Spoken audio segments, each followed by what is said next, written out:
আপনি চাইলে কিন্তু আপনার কম্পিউটারকেও আপনার মোবাইলের মতো রিসেট করতে পারবেন, যে রিসেটটি করলে আপনার কম্পিউটারের সমস্ত সেটিংগুলো আগের মতো ঠিকঠাক হয়ে যাবে।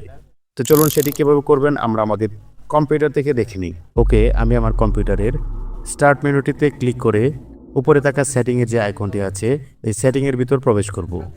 সেটিংয়ের ভিতর প্রবেশ করলে আপনারা এরকম একটি অনেকগুলো অপশন দেখতে পাবেন। এখান থেকে সবার লাস্ট যে অপশনটি আছে আপডেট অ্যান্ড সিকিউরিটি, এই অপশনটির ভিতর প্রবেশ করবেন এবং আপনারা এখান থেকে বাম পাশে দেখতে পাবেন অনেকগুলো অপশন আছে। এর মধ্যে মাঝখানে যে অপশনটি আছে রিকভারি, আপনারা রিকভারির ভিতর প্রবেশ করবেন।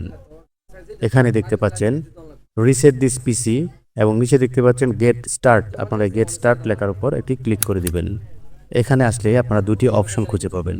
এখানে রিমুভ এভরিথিং যে অপশনটি আছে এটির উপর যদি আপনারা ক্লিক করেন তবে আপনাদের কম্পিউটারটি সি ড্রাইভে যত ফাইল আছে সবগুলো ডিলিট হয়ে আপনাদের সেটিং আবার নতুন করে চালু হবে। আর উপরে যে আছে যেটি কিপ মাই ফাইলস, এই লেখাটির উপর ক্লিক করলে আপনাদের শুধুমাত্র সেটিংগুলাই নতুনভাবে সেট আপ হবে। তাই আমি আপনাদের সাজেস্ট করব শুধু সেটিংয়ের জন্য হলে আপনারা কিপ মাই ফাইলস এই লেখাটির উপর ক্লিক করে দিবেন। ধন্যবাদ সবাইকে, ভালো থাকবেন, সুস্থ থাকবেন, দেখা হবে নতুন কোনো পর্বে নতুন কোনো ভিডিওতে।